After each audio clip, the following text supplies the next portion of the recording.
ठीक है जी। निकालो फिर नोटबुक्स।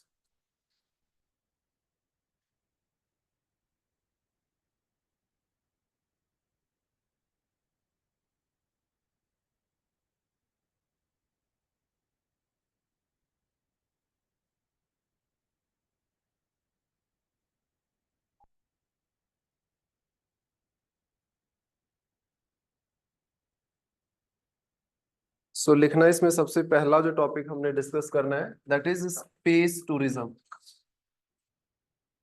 स्पेस टूरिज्म जो अप्रैल के अंदर काफी न्यूज में चल रहा था और वैसे भी बड़ा इंपॉर्टेंट है क्योंकि आजकल स्पेस टेक्नोलॉजी बढ़ती जा रही है और बड़ी बड़ी प्राइवेट कंपनीज जैसे हमारे पास है स्पेस एक्स, एलन मस्क की जो कंपनी है, वो इन सब चीजों के ऊपर बहुत ध्यान दे रहे हैं कि स्पेस के अंदर टूरिस्ट जो एक्टिविटीज है उसको स्टार्ट किया जाए। मतलब यहाँ से बंदों को बिठा के हम लेके जाएं ऊपर और उनको कुछ दिन वहां पे, नॉट दिन, कुछ घंटे वहां पे स्टे करवाने के बाद उनको वापस नीचे अर्थ के ऊपर लाया जाए। तो लिखो इसमें, the space tourism is the commercial practice, the space tourism is the commercial practice of sending, commercial practice of sending private individuals, private individuals to space, to space for adventure or for adventure or leisure purposes। leisure, LEISURE, leisure का मतलब होता है मौज मस्ती करना, छुट्टियां मनाना। leisure purposes, so this is the space tourism। आपको सबसे पहले इसकी डेफिनेशन पता होना चाहिए। It is a commercial activity, automatically पैसा कमाने के लिए ही कोई कंपनी इस चीज को करेगी, अदरवाइज उनको करने का कोई मतलब नहीं बनता है। नेक्स्ट पॉइंट लिखना है इसमें, the Karman line, KARMAN, the Karman line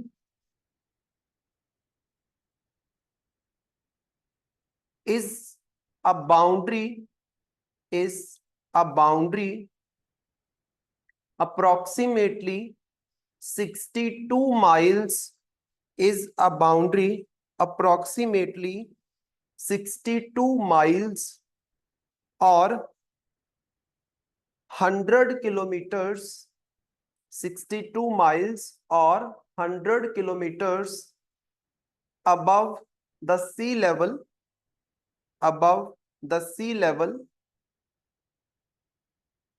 62 miles or 100 kilometers above the sea level, comma, it forms the border, it forms the border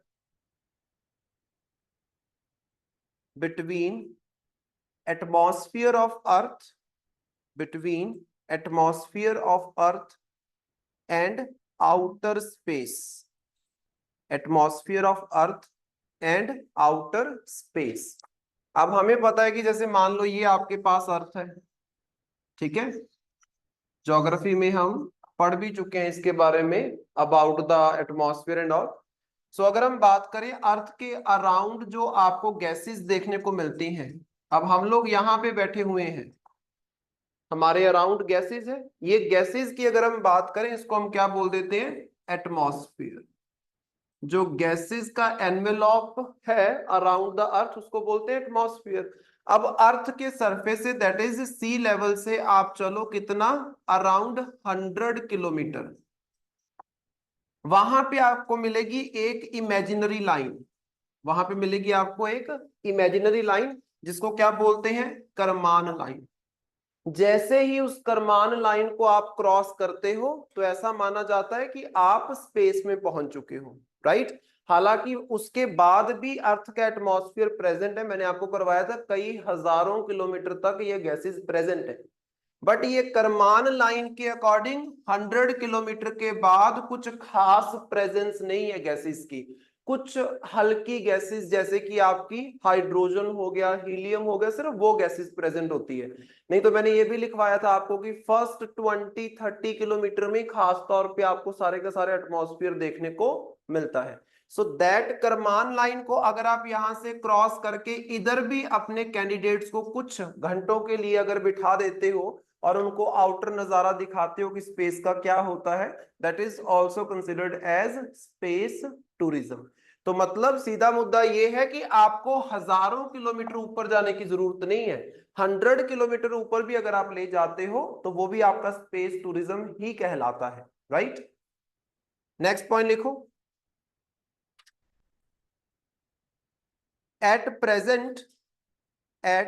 present several international companies at present several international companies like SpaceX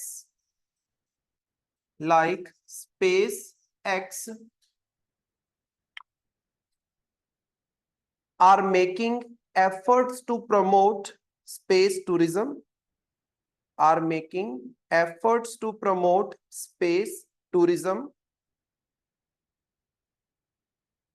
comma, the size of space tourism industry, the size of space tourism industry is around 851 million US dollars, 851 million US dollars in 2023, in 2023। सो 2023 का data हमारे पास है कि 2023 में space tourism में जो पैसा लगाया गया है टोटल अगर हम एस्टिमेट लगाएं तो 850 मतलब 850 मिलियन US डॉलर जो है वो खर्चा किया गया है ऑल अराउंड द वर्ल्ड। ये कोई बहुत ज्यादा नहीं है अगर देखा जाए तो, यहाँ पे बिलियन डॉलर्स की इंडस्ट्रीज आपको देखने को मिल जाएंगी। ये कोई बहुत ज्यादा नहीं है बट आप बोल सकते हो एक अच्छी स्टार्टिंग है और आने वाले टाइम में ये चीज और बढ़ेगी, ये चीज कम नहीं होगी, as simple as that, right. तो मतलब जो ये बड़ी बड़ी कंपनीज है SpaceX and several other companies as well, लेकिन इसमें सबसे लीडिंग कंपनी जो है वो है आपकी यूएसए की स्पेस एक्स, एलन मस्क की कंपनी है, प्राइवेट कंपनी, ठीक है। नेक्स्ट पॉइंट लिखो। In case of India,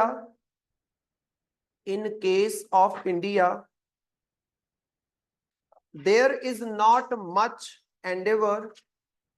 In case of India, there is not much endeavor, ENDEAVOUR,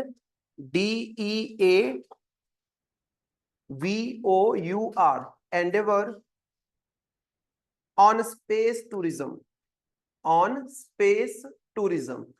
हमारे देश की बात करें तो अभी इतना कोई बात नहीं कर रहा, ना सरकार बात कर रही है और हमारे यहाँ पे कोई प्राइवेट स्पेस कंपनी तो बड़ी है ही नहीं। हमारे पास एक ही इंस्टीट्यूशन है दैट इज इसरो, जो खास तौर पे हमारी स्पेस एक्सप्लोरेशन करता है। अदरवाइज यूएसए में देखो उनके पास एक तो उनकी सरकारी चीज है दैट इज नासा, सरकारी कंपनी है, और कई उनके पास प्राइवेट कंपनीज है। हमारे यहाँ पे अभी प्राइवेट कंपनीज स्पेस में इतना इन्वेस्ट नहीं कर रही है क्योंकि अभी हमारे नासा की कोई बहुत बड़ी अचीवमेंट्स नहीं है। ये तो रिसेंट ईयर में हुआ है कि चंद्रयान 3 आपका सक्सेसफुल हो गया, फिर आदित्य L1 मिशन आपने सन के लिए लॉन्च किया, वो सक्सेसफुल हुआ, बैक टू बैक आपको सक्सेस मिला, लेकिन अभी हम बहुत पीछे हैं नासा के कंपैरिजन में अगर देखा जाए तो, राइट। सो इंडिया में अभी इसका इतना कोई स्कोप आपको देखने को नहीं मिल रहा है, बट स्टिल ऐसा नहीं है कि इंडिया इस तरफ बढ़ नहीं रहा। इंडिया इस तरफ बढ़ रहा है लेकिन स्लोली स्लोली, टाइम लगेगा इस चीज में। पहले हमें स्पेस को एक्सप्लोर करना है, फिर हम बात करेंगे टूरिज्म की, राइट। नासा ने या फिर ये स्पेस एक्स जैसी बड़ी बड़ी कंपनीज या फिर कंट्रीज लाइक यूएसए, इन्होंने कई सालों के लिए स्पेस को एक्सप्लोर कर लिया है। अब ये टूरिज्म की बात करें कि उनके पास और कुछ बचा नहीं है करने के लिए, समझ रहे हो। नेक्स्ट पॉइंट लिखना। however the possible success however the possible success of India's human space flight program however the possible success of India's human space, a human space flight program, that is Gaganyaan, that is Gaganyaan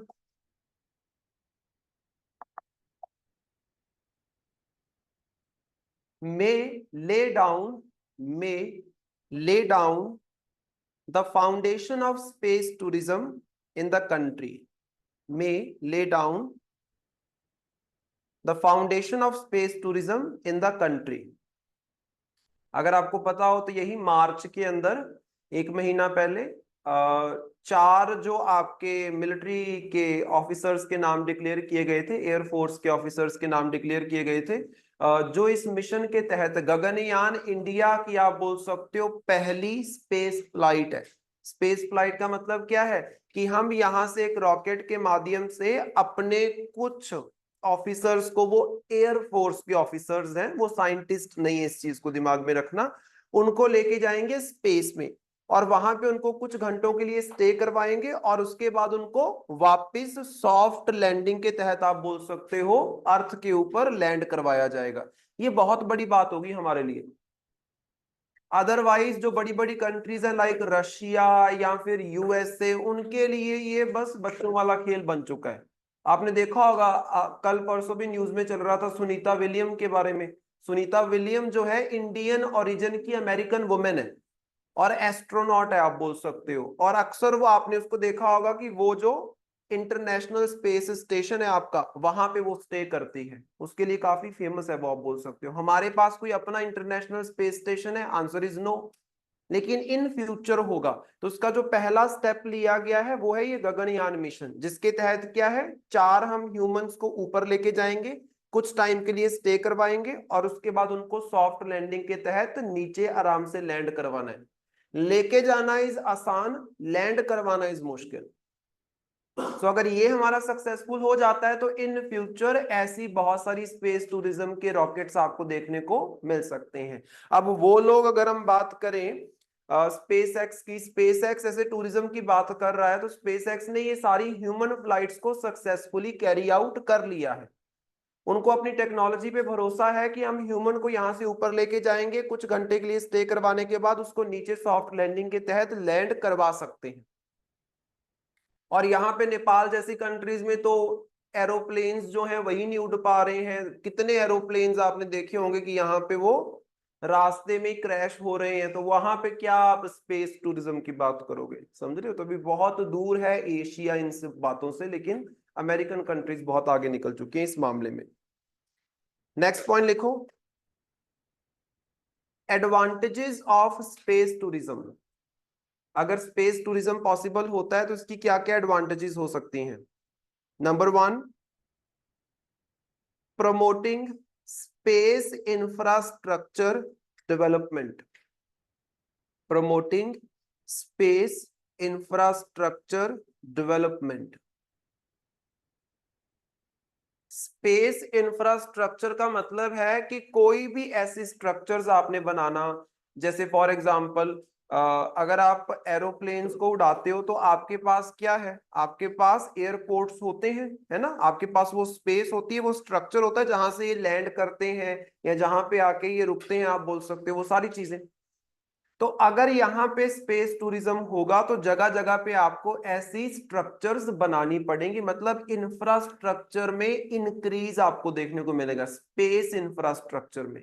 number 2, advancement in technology, advancement in technology specially spacecraft and rocket technology, specially spacecraft and rocket technology. अगर आप space tourism करवा देते हो तो इससे क्या होगा, आपको अपने रॉकेट्स और स्पेसक्राफ्ट जो मतलब यहां से लोगों को ऊपर लेके जाएंगे उसकी टेक्नोलॉजी में एडवांसमेंट करनी पड़ेगी। विदाउट एडवांसमेंट पॉसिबल नहीं है। अब ध्यान से देखना, हमारे इंडिया ने अभी रिसेंटली ही 2023 के अंदर सॉफ्ट लैंडिंग करवाई है मून के ऊपर।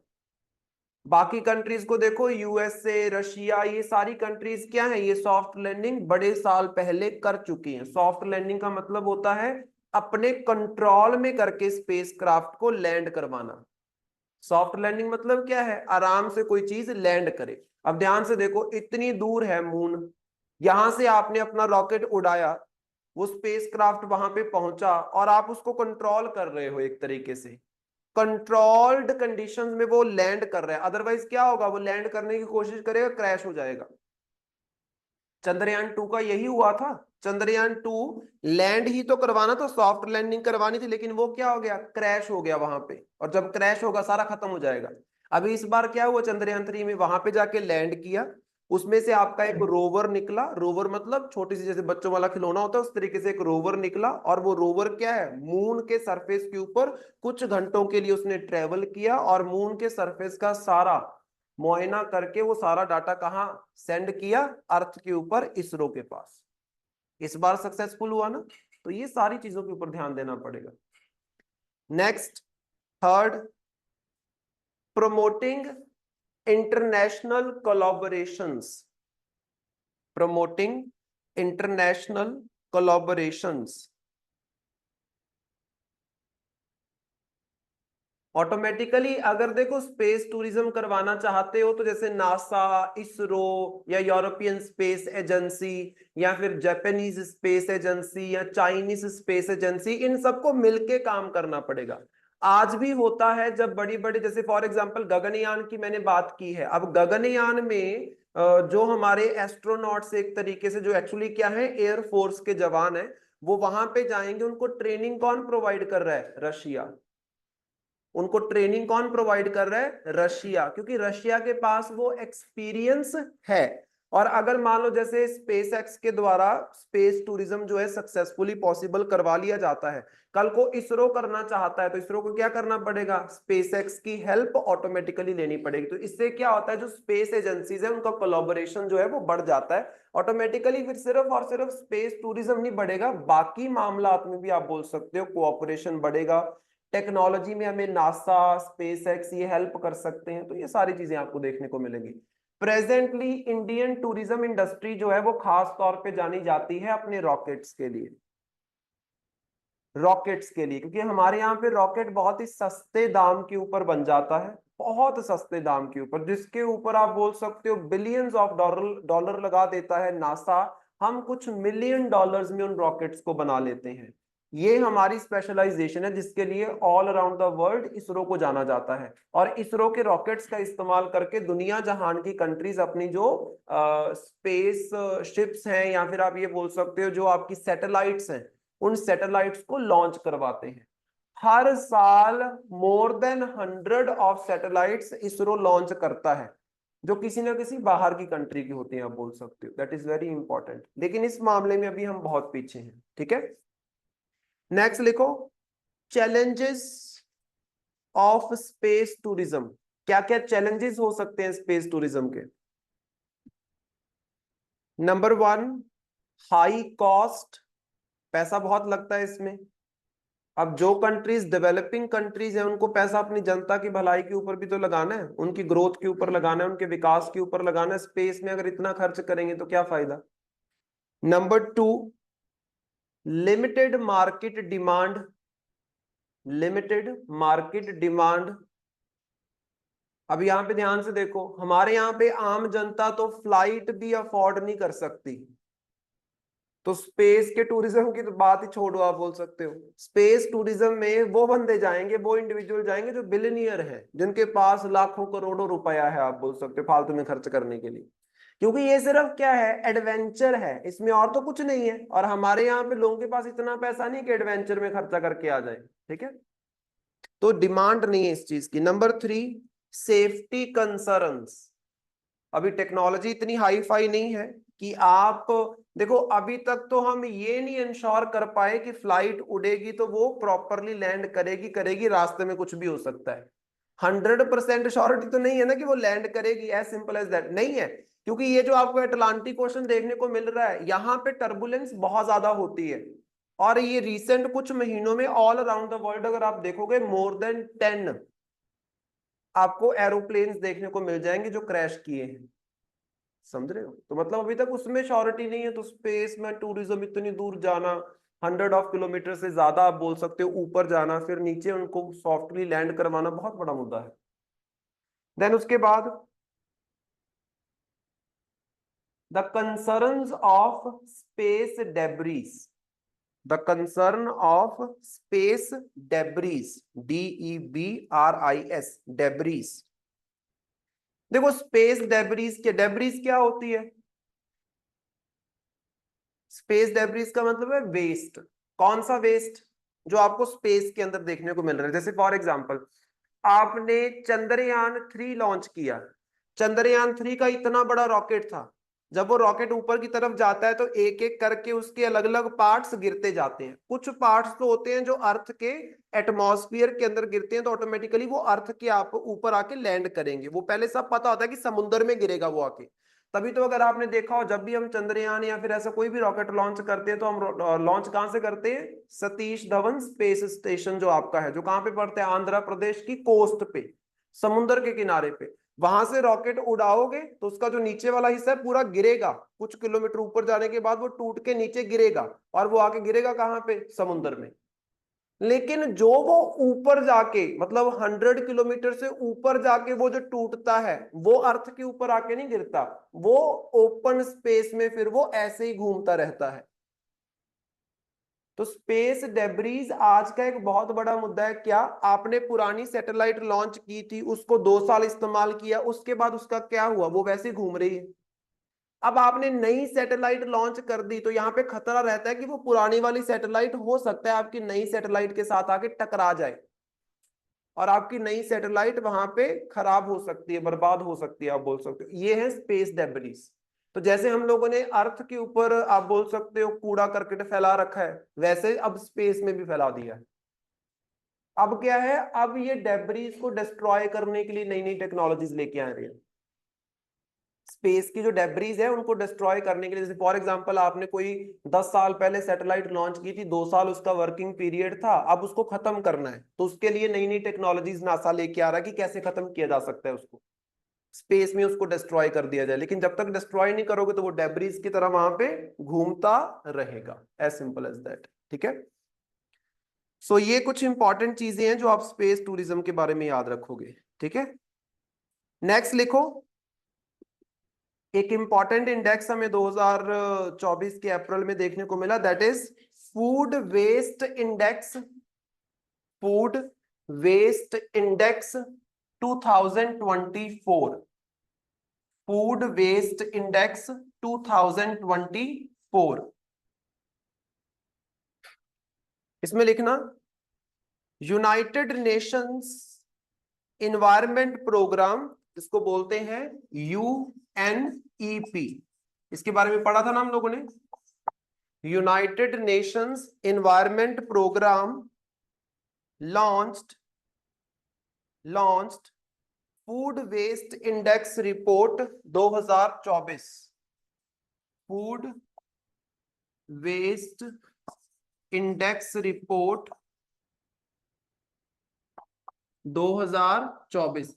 यहां पे देखो पूछते हैं कि किसके द्वारा ये इंडेक्स या रिपोर्ट लाई गई है, तो वो लाई गई है यूनाइटेड नेशन इन्वायरमेंट प्रोग्राम, जो एक संस्था है जिसका काम क्या है? इंटरनेशनल लेवल पे इन्वायरमेंट को प्रोटेक्ट करना, इन्वायरमेंट कंजर्वेशन का काम करना, वातावरण को बचाने के लिए काम करना। ठीक है। इंटरनेशनल बॉडी है, उनके द्वारा एक रिपोर्ट लाई गई है अप्रैल 2024 में। लिखो इसमें next point,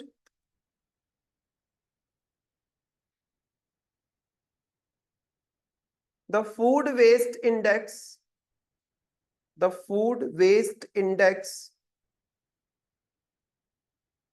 highlights the following key points, highlights the following key points। कुछ इंपॉर्टेंट पॉइंट्स हैं जो इस इंडेक्स में हमें देखने को मिले। Number 1, households across the world, तो दुनिया जहान में जितने भी घर हैं, households across the world wasted over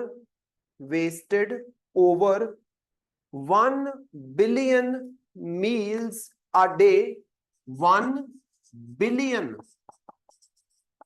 meals a day in 2022।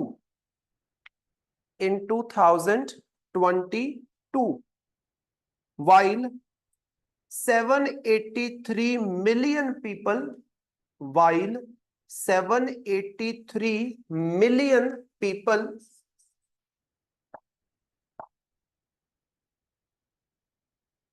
were affected by hunger, were affected by hunger. ध्यान से देखो, 2022 का ऑटोमेटिकली देखो, पिछले साल का डाटा नहीं है, उठा सकते हैं, टाइम लगता है, पूरे वर्ल्ड में आपने डाटा इकट्ठा करना है, तो 2022 के डाटा के अकॉर्डिंग ये निकाला गया।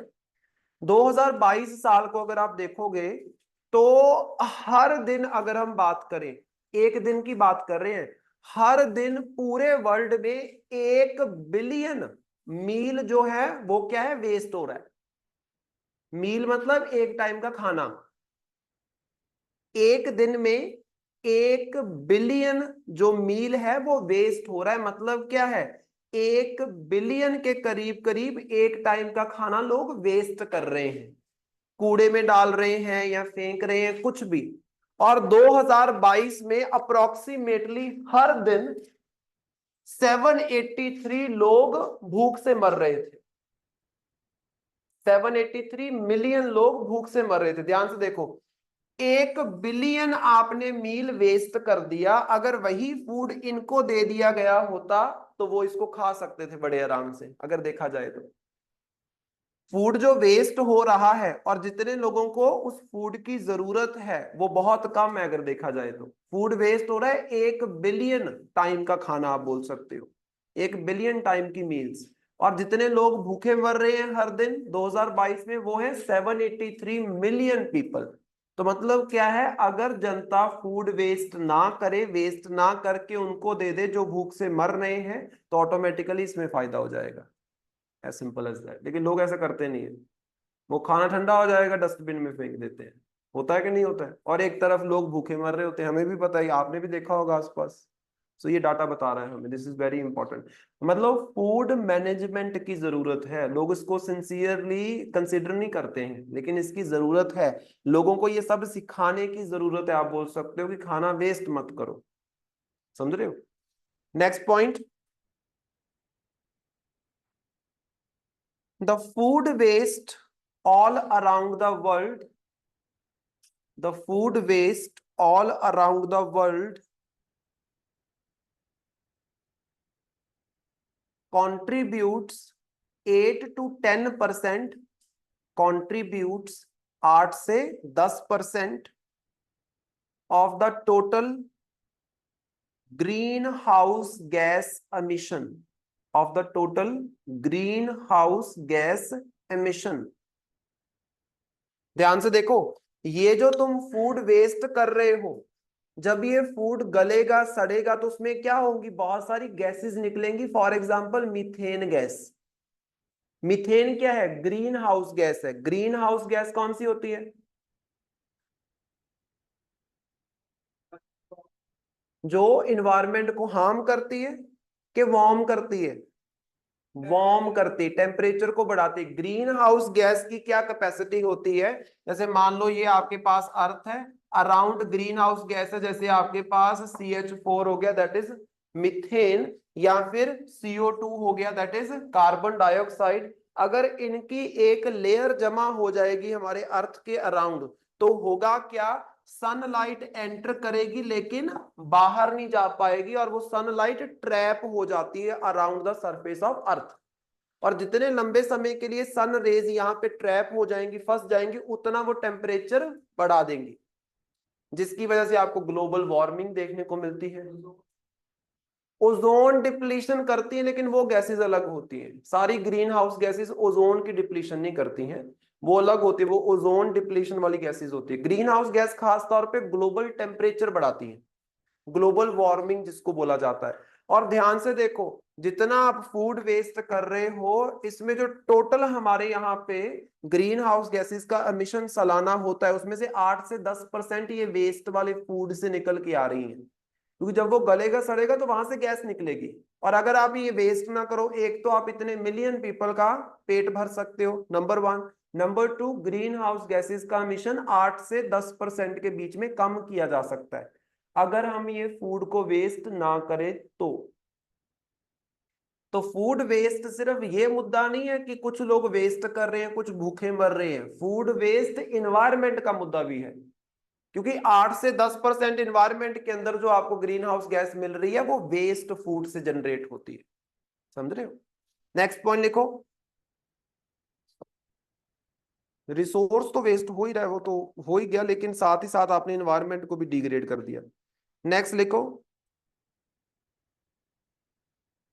The sustainable development goal, the sustainable development goal also mentioned about, also mentioned about hunger, also mentioned about hunger in SDG 2। SDG मतलब सस्टेनेबल डेवलपमेंट गोल सेकंड। ये टोटल 17 गोल्स है ना, कई बार हमने डिस्कस किया है। टोटल 17 गोल्स हैं सस्टेनेबल डेवलपमेंट के। सस्टेनेबल डेवलपमेंट मतलब ऐसा विकास जिसमें नुकसान ना हो और आगे आने वाली जनरेशन्स भी आज के रिसोर्सेज का इस्तेमाल कर सके। जैसे आज अगर सारा पानी इस्तेमाल कर लोगे तो आगे आने वाले क्या करेंगे? और तुम बोलो हम विकास कर रहे हैं तो इंडस्ट्री में पानी तो लगेगा, लेकिन उतना लगाओ जितनी जरूरत है, वेस्ट मत करो। नहीं तो फ्यूचर वाली जनरेशन्स कौन से पानी का इस्तेमाल करेंगे? रिसोर्स आप आज ही यूज कर लोगे सारा, तो फ्यूचर वाले क्या करेंगे? सो ऐसी डेवलपमेंट, ऐसा विकास कि फ्यूचर जनरेशन्स भी आज के रिसोर्सेज का इस्तेमाल कर पाए, आप बोल सकते हो। उसमें टोटल 17 गोल्स डिक्लेयर किए गए थे यूनाइटेड नेशन जनरल असेंबली के द्वारा 2015 में।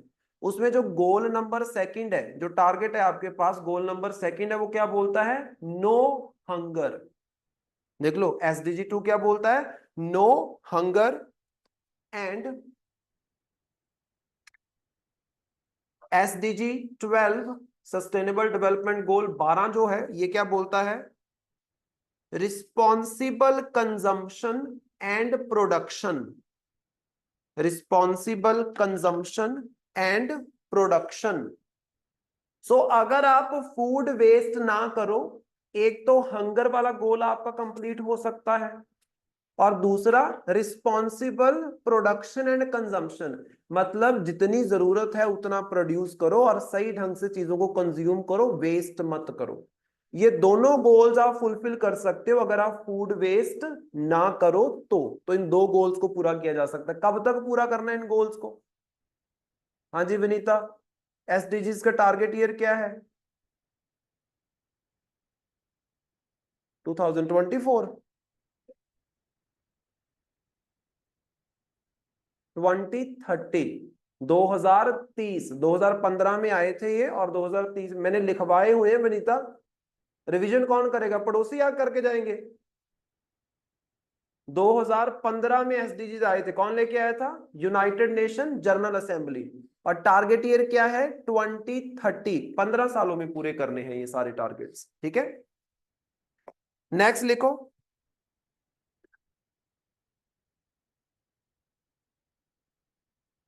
That is, next current affair है, the panel for queer community. The panel, panel मतलब एक बोर्ड बनाया गया एक तरीके से, committee. The panel for queer community.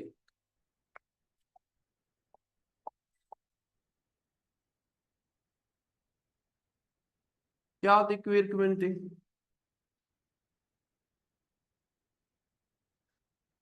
हाँ, जो अपना सेक्स आइडेंटिफाई नहीं कर पाते। जैसे हमारे यहाँ पे बाइनरी सेक्स वाला सिस्टम चलता है। बाइनरी का मतलब होता है या तो मेल या फीमेल, इसको बोलते हैं बाइनरी। जो बंदा खुद को मेल बोलता है या फीमेल बोलते हैं, ये क्या है? बाइनरीज। ये क्या है? बाइनरीज। एक होते हैं नॉन बाइनरीज। नॉन बाइनरी का मतलब है कि ना तो वो खुद को वुमेन कंसीडर कर रहे हैं, ना वो खुद को मेन कंसीडर कर रहे हैं, अभी वो अपने सेक्स को आइडेंटिफाई नहीं कर पा रहे हैं, उनको हम क्या बोलते हैं, क्वीर कम्युनिटी। और आजकल हमारे समाज में काफी ज्यादा ये चल रहा है, तो इट इज वेरी इंपॉर्टेंट कि इसके ऊपर बातचीत की जाए। तो इसीलिए यहाँ पे एक पैनल भी एस्टेब्लिश किया गया है। अब इसकी क्या हिस्ट्री है हमारे देश में, क्योंकि ये कोई ज्यादा पुरानी बात नहीं है। बाकी कंट्रीज में अगर आप देखोगे, यूरोपियन अमेरिकन कंट्रीज में, तो वहां पे तो शादी एंड ऑल हर एक चीज अलाउ की गई है, बहुत सारे राइट्स दिए गए हैं, अडॉप्शन हो सकता है, सब कुछ कर सकते हो। हमारे देश में अभी तक सिर्फ होमोसेक्सुअलिटी को लीगलाइज किया गया और कुछ नहीं किया गया। तो उसके बारे में आपको थोड़ा पता होना चाहिए। ये सोसाइटी का टॉपिक है and it is very important, और ये न्यूज में चल रहा था, तो इसके ऊपर पूछा जा सकता है। सो लिखना इसमें, ministry of law and justice, Ministry of Law and Justice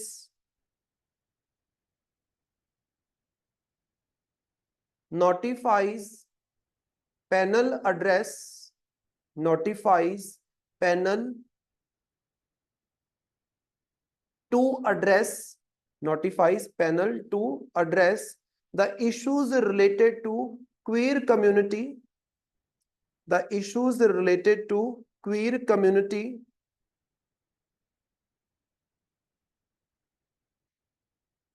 comma, the committee headed by, the committee headed by cabinet secretary, the committee headed by cabinet secretary was constituted according to the directions, was constituted according to the directions given by Supreme Court, given by Supreme Court under Supriya, SUPRIYA, Supriya versus union of India case 2023, Supriya versus Union of India case 2023।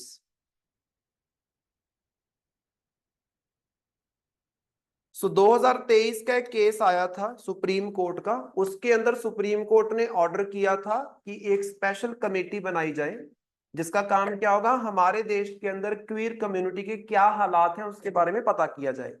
तो यहाँ पे ये committee बनाई जा रही है under cabinet secretary. Cabinet secretary कौन होता है, एक सिविल सर्वेंट। जो आईएएस ऑफिसर्स होते हैं ये अल्टीमेटली जाके क्या बनते हैं, कैबिनेट सेक्रेटरी। कैबिनेट सेक्रेटरी जो है ये आईएएस ऑफिसर्स में हाईएस्ट पोस्ट है। This is the highest post of Indian administrative services के ऑफिसर की। मतलब ये वो बंदा है जो पूरे देश को कंट्रोल करता है, ये वो ऑफिसर है जो पूरे देश को कंट्रोल करता है। उनके अंदर ये कमेटी जो है ये बनाई जा रही है। सो लिखना इसमें, the committee will recommend, the committee will recommend the measures, MEASURES, the measures to ensure number one, no discrimination and violence against queer community,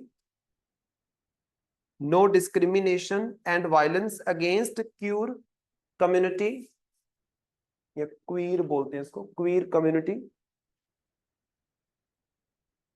number two,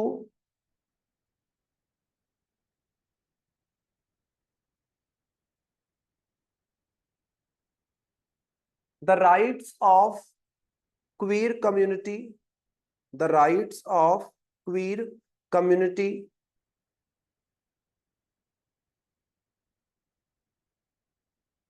Number three, the medical treatment, the medical treatment for the individuals of queer community, the medical treatment for the individuals of queer community. So इन कुछ चीजों के ऊपर बात की गई है कि उनकी क्या प्रॉब्लम्स हैं, क्या वायलेंस हो रहा है, क्या डिस्क्रिमिनेशन उनके साथ हो रही है, उसके ऊपर बात करना और कुछ सुझाव देना। अच्छा, कई बार आपने देखा होगा, अभी तो चलो फिर भी बहुत कम हो गया है, क्योंकि अभी सरकार इस चीज को लेकर काफी स्ट्रिक्ट है। अदरवाइज ट्रांसजेंडर वगैरह जो पर्सन होते थे, मोस्टली उनको मेडिकल ट्रीटमेंट नहीं मिल पाता था। That is a problem, that is a problem.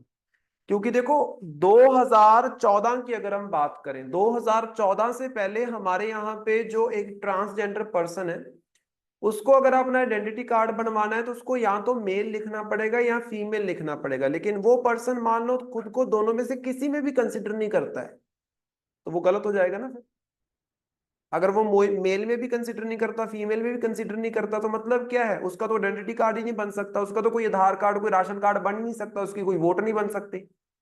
It means उसको कोई मेडिकल ट्रीटमेंट मिले ना मिले, वो मर जाए तो उसका डेथ सर्टिफिकेट की भी कोई गारंटी नहीं है, क्योंकि डेथ सर्टिफिकेट के ऊपर भी सेक्स लिखना है।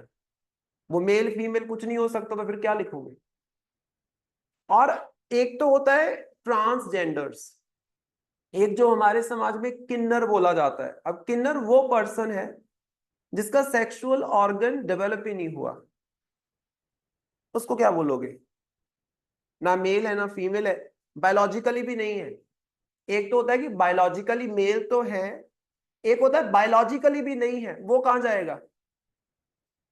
तभी 2014 में सुप्रीम कोर्ट ने बोला थर्ड जेंडर का कंसेप्ट आना चाहिए, कि मेल फीमेल के अलावा जितने भी नॉन बाइनरी हैं वो थर्ड जेंडर में खुद को कंसिडर कर सकते हैं और उनको सारे अधिकार मिलेंगे। लेकिन स्टिल प्रॉब्लम तो है हमारे देश में, आप बोल सकते हो।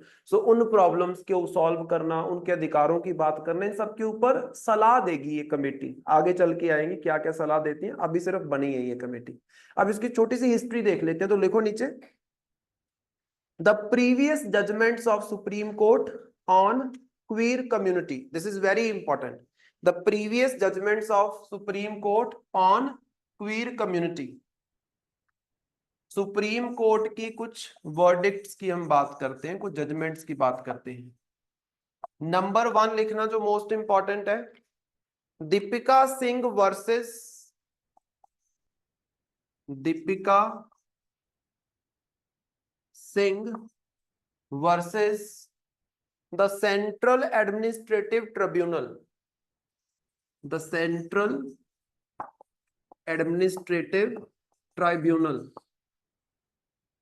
केस 2022, 2022, ये मोस्ट रिसेंट भी है और इंपॉर्टेंट भी है। सो इसमें लिखना,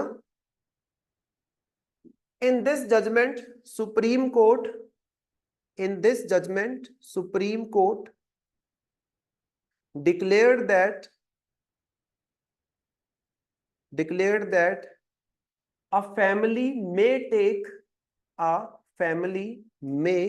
take form of unmarried or queer relationships, unmarried or queer relationships, comma, these families are also entitled to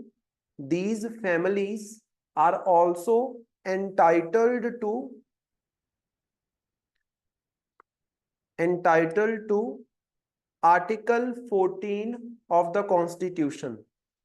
Article 14 of the Constitution, that is equality before the law. That is equality before the law. ठीक है।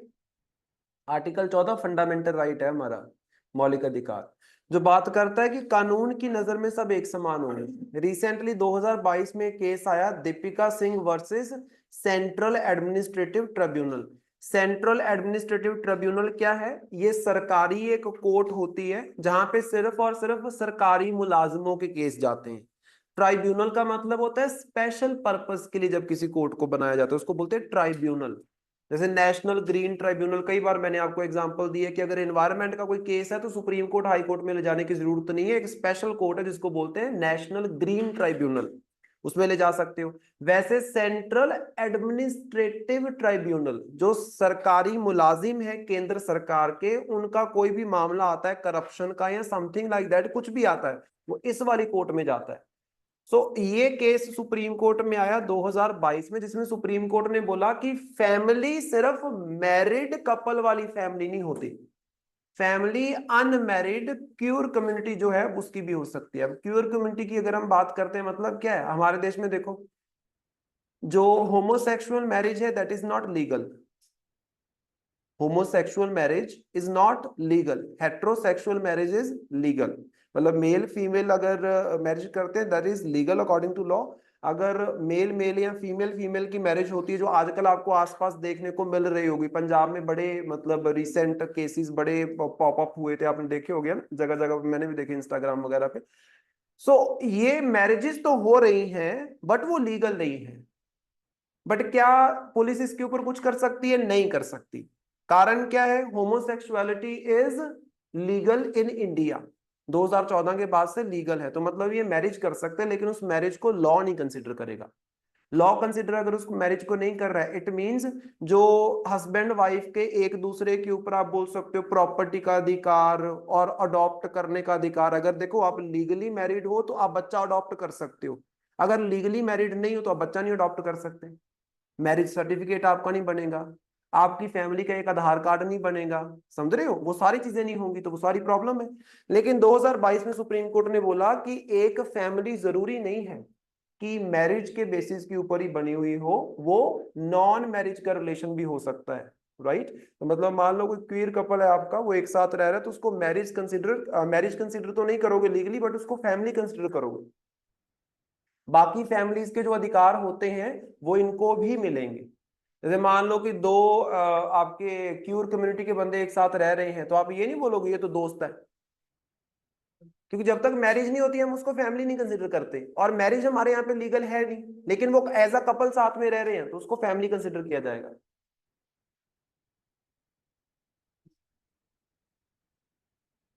तो वो तो उनकी इच्छा है ना। ये कहाँ का कंसेप्ट हुआ? हाँ हाँ, नहीं उनको अपना सेक्स पता है, उनको अपना जेंडर नहीं पता।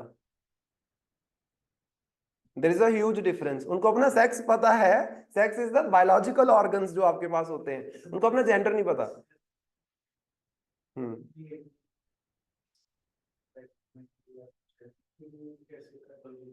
पता ना होना नहीं होता, इसको बोलते हैं नॉन बाइनरी। मैंने अभी तो बोला इट इज नॉन बाइनरी, मतलब वो मेल फीमेल में आप खुद को कंसिडर नहीं करते हैं, हो सकता है दोनों में कंसिडर करते हो। समझ रहे हो? उसको बोलते हैं क्वीर। क्वीर का मतलब ये नहीं कि उनको पता ही नहीं कि हमारा जेंडर क्या है, उनको पता है। देखो सिंपल सी बात है, आपने अक्सर ये चीज देखी होगी, तू ही उस दिन केस बता रहा था ये वाला, कि एक पर्सन की मैरिज हो रखी थी, है ना, और उसका बाहर भी रिलेशन था, होमोसेक्सुअल रिलेशन था, और बाद में केस किया गया था, समथिंग लाइक दैट आप बोल सकते हो।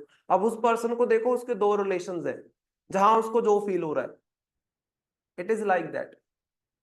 अब ऐसा भी हो, क्यूर कपल्स में मोस्टली यही प्रॉब्लम होती है कि आज उसको लग रहा है कि मुझे लड़के के साथ शादी करनी है, हो सकता है 5 साल के बाद उसको लगे नहीं मुझे लड़की के साथ शादी करनी है। तभी तो हमारे देश में लीगलाइजेशन इस चीज की हो नहीं रही, क्योंकि इसमें प्रॉब्लम बहुत ज्यादा है। तभी अगर आपने देखा हो, जैसे एक अभी रिसेंटली केस बड़ा मशहूर हुआ था कि दोस्त अपने दोस्त को पकड़ के ले गया और उसका सेक्स चेंज ऑपरेशन करवा दिया। देखा था? देखा था कि नहीं? बहुत न्यूज में चल रहा था, बहुत ज्यादा। हंस रहे हैं अभी ये। अब वहां पे ध्यान से देखो, ये सारी चीजें हमारे यहाँ पे हो रही है। अब ये इलीगल है कैसे? जैसे फॉर एग्जांपल अगर सेक्स चेंज ऑपरेशन करवाना है, that is possible in India, but उससे पहले क्या होता है, आपको एक साइकोलॉजिस्ट के पास जाना पड़ता है। अगर आपने रूल्स को पढ़ा हो तो आपको साइकोलॉजिस्ट के पास जाना पड़ता है। पहले साइकोलॉजिस्ट सर्टिफिकेट देगा, फिर एक मतलब किन्नर पर्सन जहां समथिंग लाइक दैट जो भी करवाना चाहता है ऑपरेशन वो करवा सकता है। लेकिन हमारे यहाँ पे इनलीगल जो चीजें हैं वो सारी अभी भी अगर आपको देखने को, अगर आप देखोगे तो आसपास देखने को मिल जाएंगी। तो ये सारी प्रॉब्लम्स हैं आप बोल सकते हो। इसलिए जरूरी है कि लॉ लाया जाए इसके ऊपर। अब जो ये सेक्स चेंज ऑपरेशन है, ये बहुत बड़ी प्रॉब्लम हो सकती है किसी के लिए। जैसे मैंने आपको, आप तो हंस के आपने टाल दिया, उस बंदे के साथ क्या बीती होगी वो तो सोचो, तुम अभी भी हंस रहे हो। सर ये बहुत पेनफुल होता है ये प्रोसीजर, उसके बाद ना नहीं, उसके वो जो पेनफुल तो हॉर्मोन्स है ही होते हैं है, लेकिन जो पर्सन की हाँ अपने जी सर। लाइफ मतलब एक तरीके से बर्बाद ही कर दी है। अगर तो कोई पर्सन अपनी मर्जी से करवा रहा है वो बात अलग है, अगर देखो इसको क्राइम के तौर पे इस्तेमाल किया जा रहा है तो फिर तो बहुत बड़ी प्रॉब्लम है। तो सर क्योंकि इसके सर ऊपर कोई उसकी लॉ डेथ ना भी हो होने की सकती है वजह इस से आप चीज बोल से। सकते हो ये प्रॉब्लम खास तौर पे आती है, लॉ होने की जरूरत है, लॉ होगा तो आप इसको कंट्रोल कर पाओगे, अदरवाइज कंट्रोल नहीं कर पाओगे। समझ सर रहे हो? ऑपरेशन लीगल है यहाँ पे इंडिया में? नहीं, ऑपरेशन इज लीगल लेकिन आफ्टर साइकोलॉजिस्ट का certificate, and that is legal for only transgender person. और ऑटोमेटिकली करवाएगा भी ट्रांसजेंडर पर्सन, दूसरे ने करवा के क्या करना है?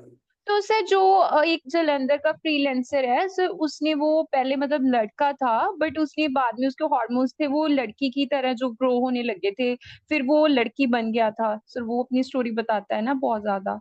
हाँ। फिर से उसने ऑपरेट करवाया और वो उसने जेंडर चेंज करके वो लड़की बन गया। हाँ तो वो ट्रांसजेंडर पर्सन ही हुआ ना फिर। हाँ जी सर। हाँ तो वो तो पॉसिबल है। सर्टिफिकेट लेना पड़ता है पहले आपको। सर्टिफिकेट कहाँ से लेना है? सर्टिफाइड साइकोलॉजिस्ट से, सरकारी साइकोलॉजिस्ट से। लेकिन यहाँ पे तो क्रिमिनल एक्टिविटीज चल रही हैं इस बेसिस के ऊपर, आपने देखा होगा, तो ये बहुत बड़ी प्रॉब्लम है, आप बोल सकते हो।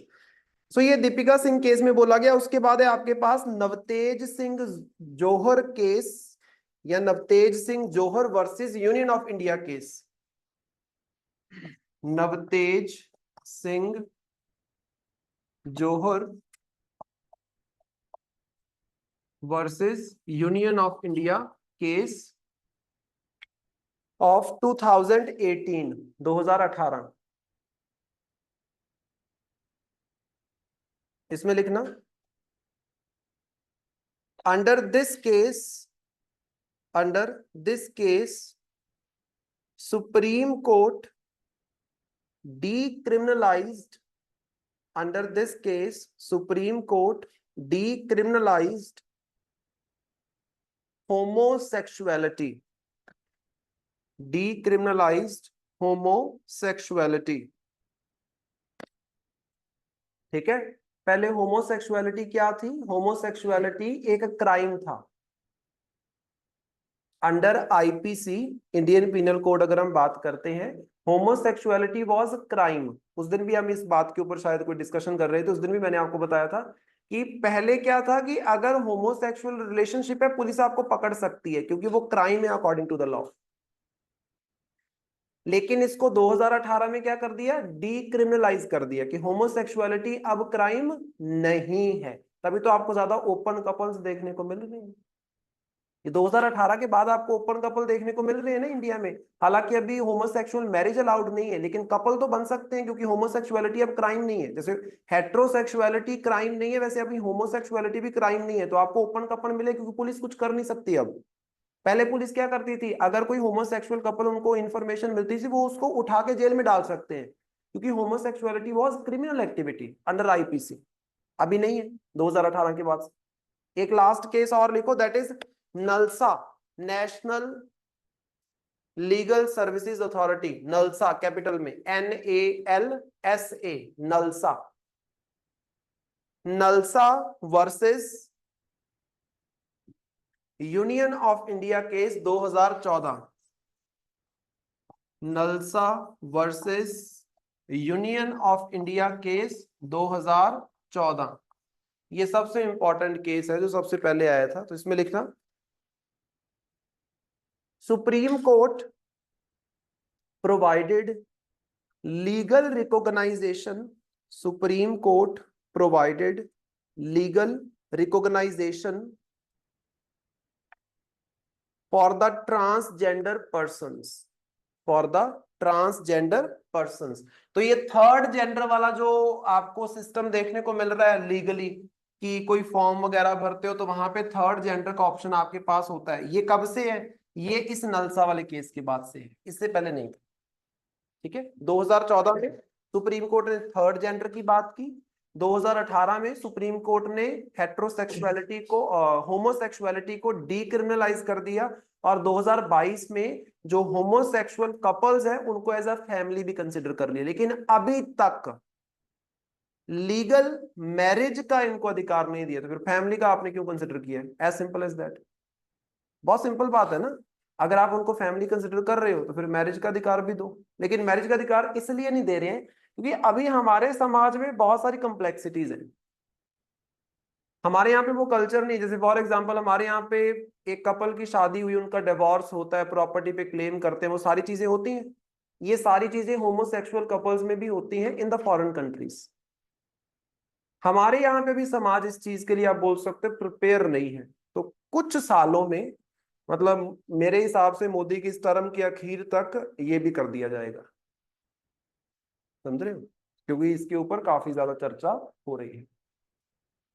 नेक्स्ट लिखो, next is also very much important, that is state of the world population report. State of the world population report 2024।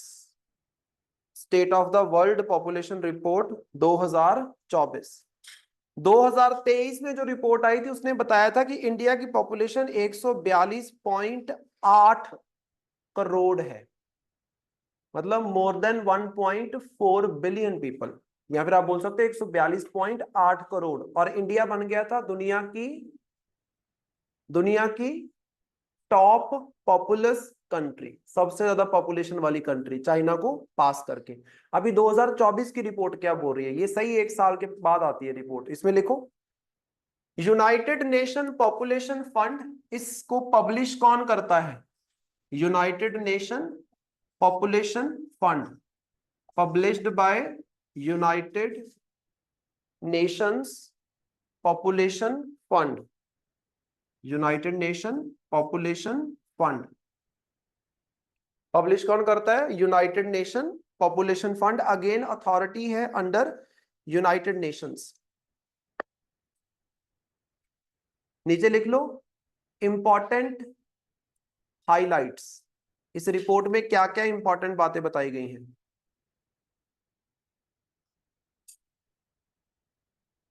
तो इसमें लिखना India hold 144 point, India hold 144.17 crore people. 144.17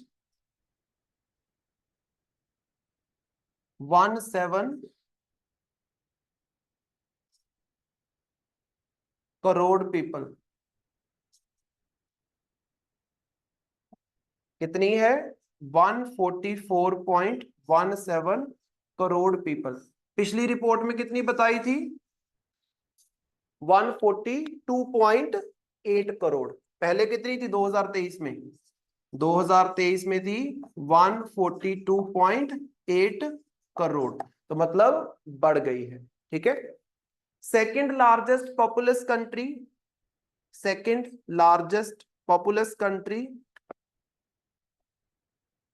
is China with 142.5 crore population। 142.5 crore population. 142.5 crore population. ठीक है। So number 1 अभी भी India ही है, और India ही रहने वाला है आगे कई सालों के लिए। और नंबर 2 है आपका चाइना। नेक्स्ट पॉइंट लिखना 68% of Indian population, 68% of Indian population belongs to 68% of Indian population belongs to 15 to 64 age group. 15 से 64, 15 to 64 age group, comma 26% population, 26% population belongs to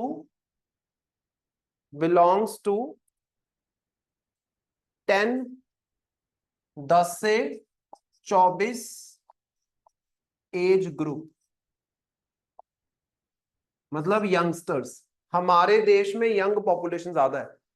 अगर मोटा मोटा देखो 68% हमारी पॉपुलेशन की एज कितने के बीच में है, 15 से 64 के बीच वाली है। और अगर आप देखोगे 10 से 24 वाले, मतलब बहुत ही यंग एज वाले लोग, वो कितने हैं हमारे पास, 26%। तो मतलब क्या है, इंडिया का जो पॉपुलेशन है ये बहुत अच्छा है। इंडिया का पॉपुलेशन बहुत अच्छा है क्योंकि यहाँ पे डिपेंडेंट पॉपुलेशन बहुत कम है, बुजुर्ग बहुत कम है, यहाँ पे यंगस्टर्स ज्यादा है, आप बोल सकते हो वर्किंग एज पॉपुलेशन ज्यादा है। नेक्स्ट पॉइंट लिखो, the life expectancy, the life expectancy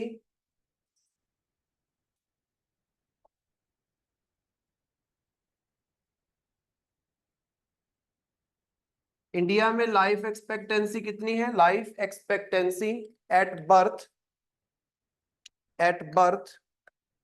in India is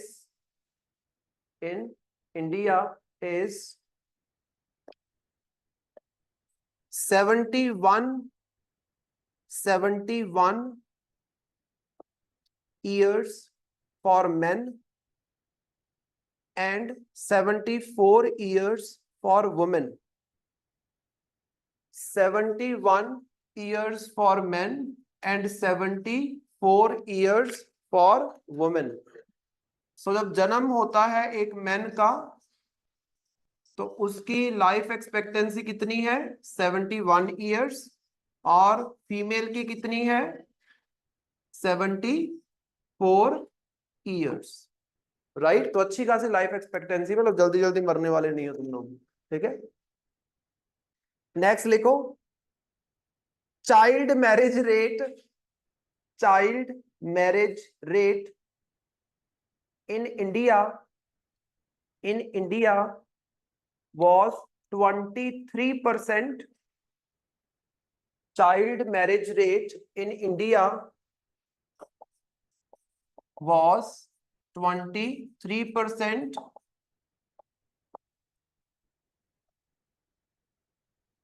between 2006 से 2023, 2006 से 2023, 2006 से 2023 का अगर हम देखते हैं तो कितना है यहाँ पे, 23%। तो मतलब क्या है, रेट का मतलब होता है कि हर साल जिस परसेंटेज से वो चीज बढ़ती जा रही है, आप बोल सकते हो। रेट का मतलब क्या होता है, जिस परसेंटेज से हर साल वो चीज बढ़ रही है। तो हमारे यहाँ पे अगर हम बात करें चाइल्ड मैरिज, अगर पिछले साल के साथ कंपेयर करोगे तो 23% बढ़ती हुई आपको देखने को मिलेगी। सो 2006 में अगर आप चाइल्ड मैरिज देखते हो और 2023 में आप चाइल्ड मैरिज का डाटा देखते हो तो ये कम नहीं हुआ, ये बढ़ा है, राइट। नेक्स्ट लिखो,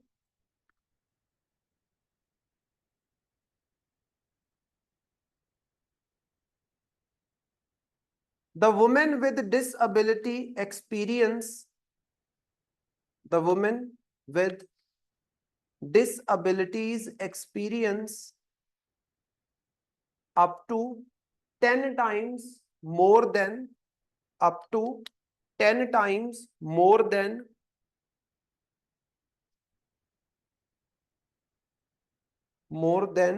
men, more than men,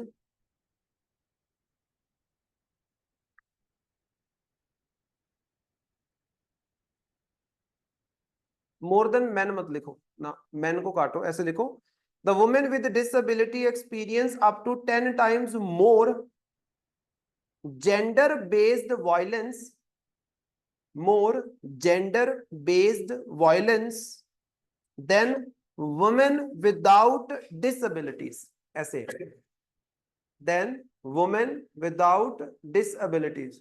डरा क्यों रहा है तू, दवाई ले। then women without disabilities मतलब क्या है, एक तो डिसेबल्ड वुमेन है, मतलब क्या है, जो अपाहिज है, कुछ किसी भी तरीके की अपाहिज हो सकती है, मान लो आर्म्स काम नहीं करती हैं या लेग्स काम नहीं करती है, समथिंग लाइक दैट आप बोल सकते हो, अपाहिज है। तो जो अपाहिज वुमेन है हमारे देश में, वो नॉर्मल वुमेन से 10 गुना ज्यादा जेंडर बेस्ड वायलेंस को सहती है। That is a problem. एक तो बेचारी है अपाहिज, ऊपर से जेंडर बेस्ड वायलेंस का मतलब क्या होता है कि जैसे घर वाला मारता है या ससुराल वाले मारते हैं या समथिंग लाइक दैट, वो सारी चीजें एक डिसेबल्ड वुमेन के साथ हमारे देश में बाकी वुमेन के कंपैरिजन में 10 गुना ज्यादा है। तो मतलब क्या है, ये वुमेन ज्यादा स्ट्रेस में आपको देखने को मिलेंगी। नेक्स्ट पॉइंट लिखो,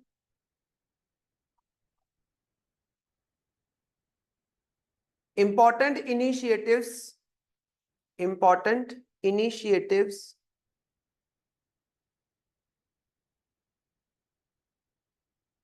taken by Indian government, important initiatives taken by Indian government।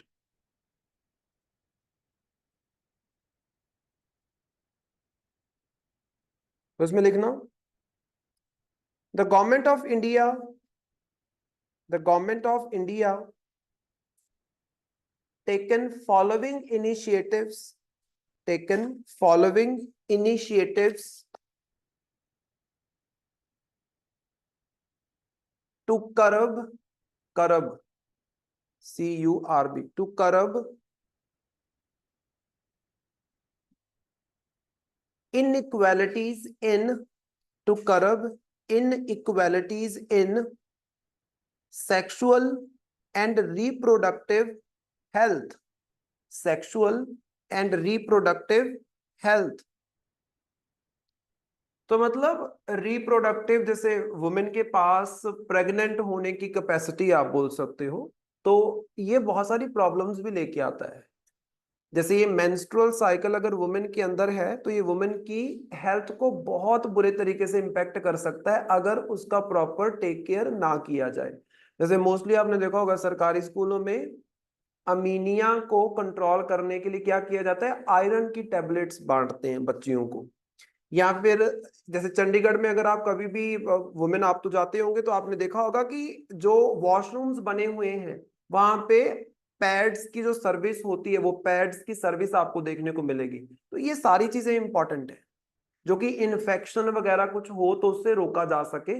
तो सरकार ने इसके ऊपर क्या किया है, that is most important. Number 1 इसमें है जननी सुरक्षा योजना, जननी सुरक्षा योजना। इसमें लिखना, जननी सुरक्षा योजना में लिखो, the government of India, the government of India launched Janani Suraksha Yojana, launched Janani Suraksha योजना in 2005, in 2005 with objective, with objective of reducing, with objective of reducing maternal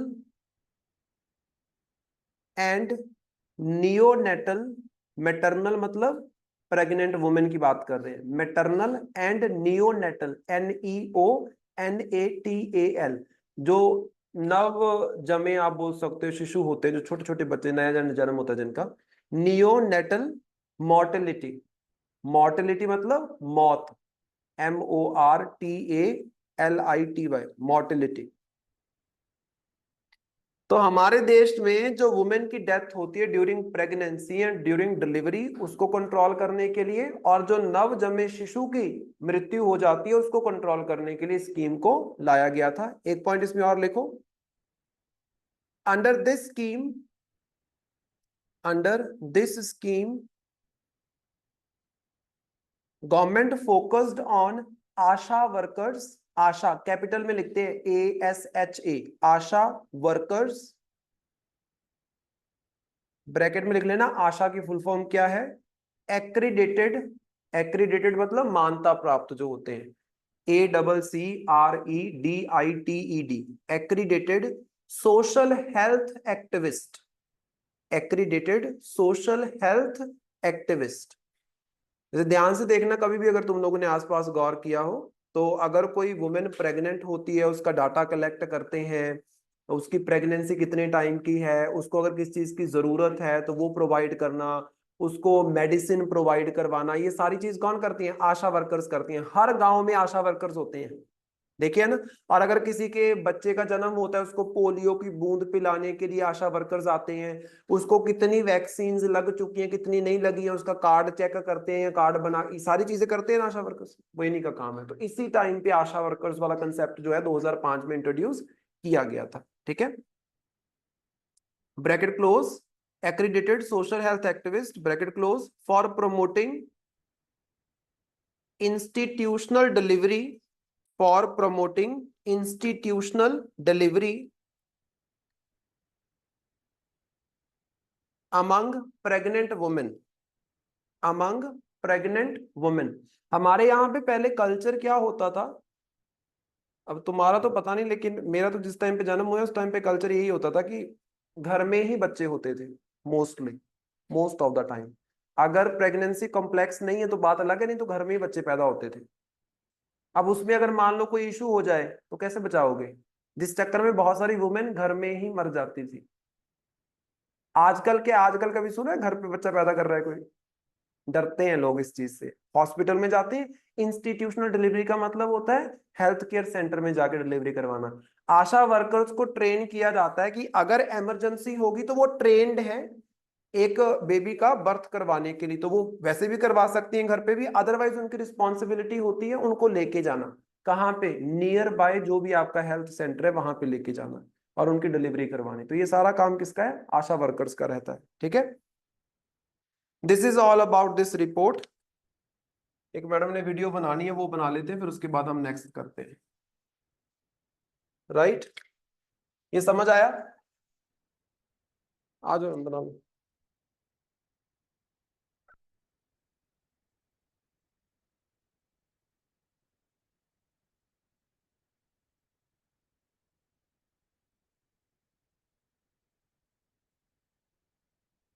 अरे ठीक है जी। सो हमने डिस्कस किया about the state of world population report 2024। सबसे पहले आपने याद रखना है कि पब्लिश इसको कौन करता है? United nation population fund. इसने क्या बताया कि इंडिया की जो पॉपुलेशन है 2023 के कंपैरिजन में और बढ़ गई है, और अभी कितनी हो गई है? 144.17 करोड़। सो इंडिया दुनिया की टॉप पॉपुलस कंट्री है, और नंबर 2 पे आपको देखने को मिलता है चाइना। इंडियन पॉपुलेशन में 68% पॉपुलेशन जो है ये वर्किंग एज पॉपुलेशन है, 15 से 64 साल वाली एज वाली पॉपुलेशन है, और 26% जो पॉपुलेशन है इसकी एज है 10 to 24 ईयर्स। इसके अलावा हमारे देश के अंदर जो लाइफ एक्सपेक्टेंसी है at birth, for main it is 71 years, for women it is 74 years. और उसके अलावा हमारे यहाँ पे जो चाइल्ड मैरिज का रेट है 2006 से 2023 के बीच में, दैट इज 23%, राइट। डन, सही है। नेक्स्ट लिखो, that is child care leave, child care leave. Sir इसी का पॉइंट है? नहीं नहीं, नेक्स्ट करंट अफेयर है। Okay. Child care leave, it is very important, इसमें लिखना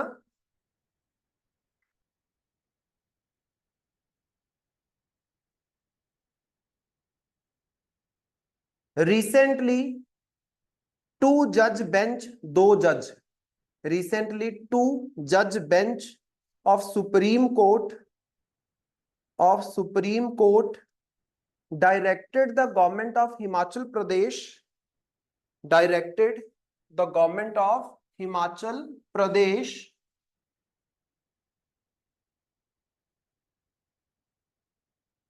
to review its policies, to review its policies on the child care leave, on the child care leave. So child care leave क्या होती है? बच्चे को संभालने के लिए। ऐसा नहीं, एक तो होती है प्रेगनेंसी वाली लीव, चाइल्ड केयर लीव कोई भी ले सकता है। चाइल्ड केयर लीव सिर्फ अगर आप बात करो कि सिर्फ वुमेन को मिलती है तो ऐसा नहीं होता, मेन को भी मिल जाती है चाइल्ड केयर लीव। कि मान लो कि आपका ऐसा नहीं कि बच्चे का जन्म हुए तभी आपने लेनी है, मान लो किसी का बच्चा बीमार है, हॉस्पिटल में है, तो ऑटोमेटिकली अगर वो सरकारी मुलाजिम है तो अपने बच्चे को पालने के लिए, संभालने के लिए उसको लीव लेनी पड़ेगी, आप बोल सकते हो। हिमाचल प्रदेश में इस चीज का वायलेशन हो रहा था, चाइल्ड केयर लीव्स जो आपके ऑफिसर्स हैं, जो मुलाजिम है, उनको नहीं दी जा रही थी। वो पहुंच गए सुप्रीम कोर्ट में, और सुप्रीम कोर्ट ने हिमाचल प्रदेश की सरकार को बोला कि अपनी पॉलिसी को रिव्यू करो, तुम चाइल्ड केयर लीव किसी को डिनाई नहीं कर सकते हो। अब इसमें लिखो ये है क्या चीज। Supreme Court observed that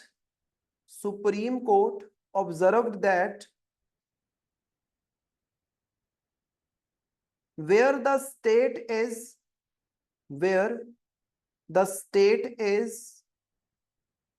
employer of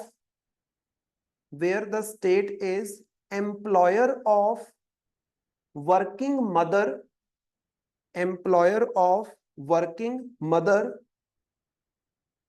it cannot ignore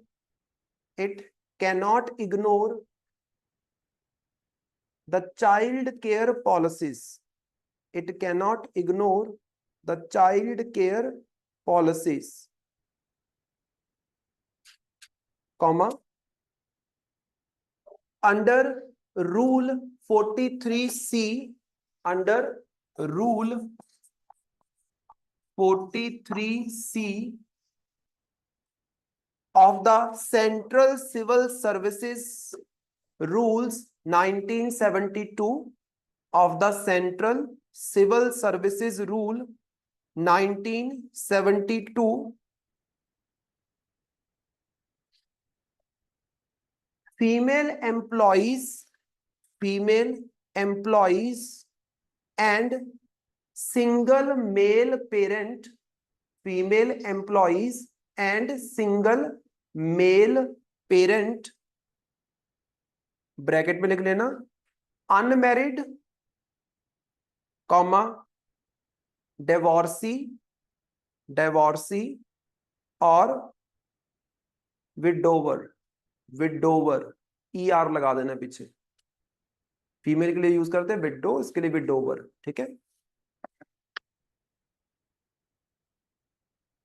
widower, bracket close, can take 2 years child care leave, can take 2 years child care leave for the take care of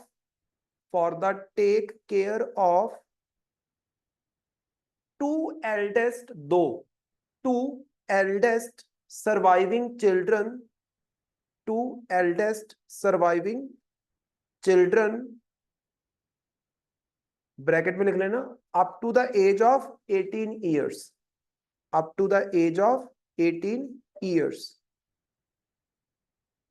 bracket close, and there is no age limit for disabled children. There is no age limit for disabled children. So ध्यान से देखो, इन्होंने बोला कि एक mother, right, उसके पास according to this rule of 1972, central services के जो रूल है 1972 के, उसका रूल नंबर 43C क्या बोलता है कि अगर कोई मदर है, वो अपने 2 बच्चों के लिए, पहले 2 बच्चों के लिए, तीसरे के लिए नहीं मिलेगी, पहले 2 बच्चों के लिए जिनकी एज 18 साल तक की हो सकती है, जन्म से लेके 18 साल तक, एक बच्चे के लिए आप 2 साल की लीव ले सकते हो। तो पहला बच्चा पैदा हुआ, या तो फीमेल उसी टाइम पे लीव ले लिया, आप बोल सकते हो 6 महीने की पहले ले ली, 6 महीने की बाद ले ली, समथिंग लाइक दैट आप बोलते हो। और हो सकता है कि सिंगल मेल पेरेंट हो, मान लो उसकी वाइफ की डेथ हो गई है या डिवोर्स हो गया लेकिन बच्चा वो संभाल रहा है, तो वो भी ले सकता है। एक हमारे देश में कंसेप्ट है कि सिंगल मेल जो है वो अडॉप्ट कर सकते हैं बच्चा, लेकिन वो अडॉप्ट करेंगे सिर्फ बॉय, बेबी बॉय, वो बेबी गर्ल को अडॉप्ट नहीं कर सकते हैं। हमारे देश में जो सिंगल फीमेल है वो मेल बच्चा या फीमेल बच्चा कोई भी अडॉप्ट कर सकती है, बॉय और गर्ल, लेकिन जो आपका सिंगल मेल है वो सिर्फ और सिर्फ बॉय को अडॉप्ट कर सकता है। तो उस बंदे के पास भी अधिकार होगा 2 साल तक की टेक केयर करने के लिए, लीव लेने का पूरा पूरा अधिकार रहेगा। और हिमाचल प्रदेश की सरकार इसको डिनाई कर रही है, तो that is against the rules. तो इसीलिए आपकी सुप्रीम कोर्ट ने इस चीज को हाईलाइट किया है।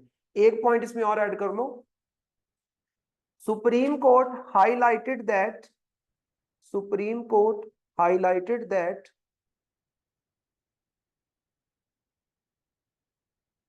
the participation of women in workforce, the participation of women is workforce is not just necessary, is not just necessary,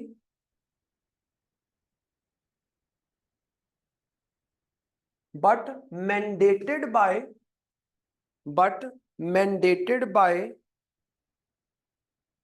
Article 15 and 16 of the Constitution, but mandated by Article 15 and 16 of the Constitution. Article 15-16 क्या बोलते हैं? ये बोलते हैं कि religion, race, caste, sex, place of birth, इन basis के ऊपर डिस्क्रिमिनेट नहीं करोगे। सेक्स मतलब वही मेल फीमेल की बात आ गई। तो यहाँ पे ज्यादा से ज्यादा फीमेल हमारी वर्क फोर्स में हो, ये सिर्फ जरूरत नहीं है, ये मैंडेटरी भी है, क्योंकि आर्टिकल 15-16 इसी की बात कर रहे हैं कि वर्क फोर्स में सबकी इक्वल पार्टिसिपेशन होनी चाहिए, इसको वो प्रमोट कर रहे हैं। और अगर आप खास तौर पे देखो, हमारे देश में ये जो बच्चा पालने की जो लीव लेते हैं, चाइल्ड केयर लीव जो लेते हैं, ये कौन लेती है? फीमेल्स लेती हैं, मेल बहुत कम लेते हैं, क्योंकि हमारा समाज ऐसा है। और अगर आप ये उनको नहीं दोगे तो उनको अल्टीमेटली क्या करना पड़ेगा? वो जॉब करेंगे कि बच्चा पालेंगे? मोस्ट ऑफ द टाइम ये होता है कि फीमेल जो है वो अपनी जॉब को इग्नोर करती हैं फिर, और बच्चे की टेक केयर के ऊपर ध्यान देती हैं। This is the problem. अच्छा, शहरों में ऐसा हो सकता है कि भाई आप बोलो कि कोई पालने के लिए आप नैनी रख लोगे या समथिंग लाइक दैट, लेकिन गांव में अगर मान लो किसी की फैमिली नहीं है पालने वाली, तो उसका बच्चे का क्या होगा? वहां पे तो क्रैच सर्विस भी नहीं है, समझ रहे हो? वो क्रैच वाला जो सिस्टम है अभी हमारे यहाँ पे इतना है नहीं सिस्टम, आप बोल सकते हो। मान लो यहाँ पे किसी फीमेल टीचर ने आना हो और उसका बच्चा है 1-2 साल का, क्या क्रैच सर्विस है इधर 36 में? नहीं। अदरवाइज अगर आप फॉरेन की कंट्रीज में जाते हो, वहां पे कंपनीज में क्रैच बने होते हैं, जहाँ पे ज्यादा एम्प्लॉयज होते हैं ना, मोर देन 10 एम्प्लॉयज होते हैं, वहां पे वो कंपनी का क्रैच बनाया होता है, मतलब वहां पे एम्प्लॉयज रखे होते हैं जिन्होंने बच्चों को संभालना होता है, जो कि वो बंदा अपनी ड्यूटी कर सके प्रॉपरली। तो इन सब चीजों के ऊपर ध्यान देना पड़ेगा इन फ्यूचर, अगर आप फीमेल पार्टिसिपेशन को बढ़ाना चाहते हो। कोई फैमिली भी फीमेल लीड करे, बच्चे भी फीमेल पाले, काम भी वो करे, तो कैसे पॉसिबल होगा? राइट। नेक्स्ट लिखो, that is permafrost. Next is permafrost. ये बड़ा इंपॉर्टेंट टॉपिक है, इसके ऊपर कई बार क्वेश्चन आया है, परमाफ्रॉस्ट, और ये घूम फिर के बार बार न्यूज में आ जाता है, permafrost.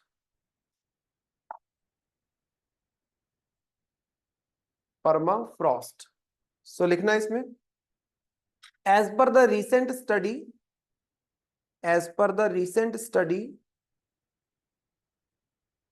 The permafrost region, the permafrost region of earth, permafrost region of earth has been projected to shift, has been projected to shift from net sink, SINK, net sink, to a net source of carbon, net sink to a net source of carbon under the global warming, under the global warming। Next point लिखो, permafrost होता क्या है पहले ये समझो, फिर तुम्हें पहला पॉइंट समझ आएगा। सो लिखो second point, permafrost is a permanently frozen. Perma मतलब परमानेंटली, फ्रॉस्ट मतलब frozen. Permafrost is a permanently frozen layer on और अंडर, ऑन और under the earth surface, the earth surface, comma, temperature is usually below 0 degree Celsius, temperature is usually below 0 degree Celsius, comma, it consists soil, rocks and several other organic materials, several other organic materials. On earth it is found in, on earth it is found in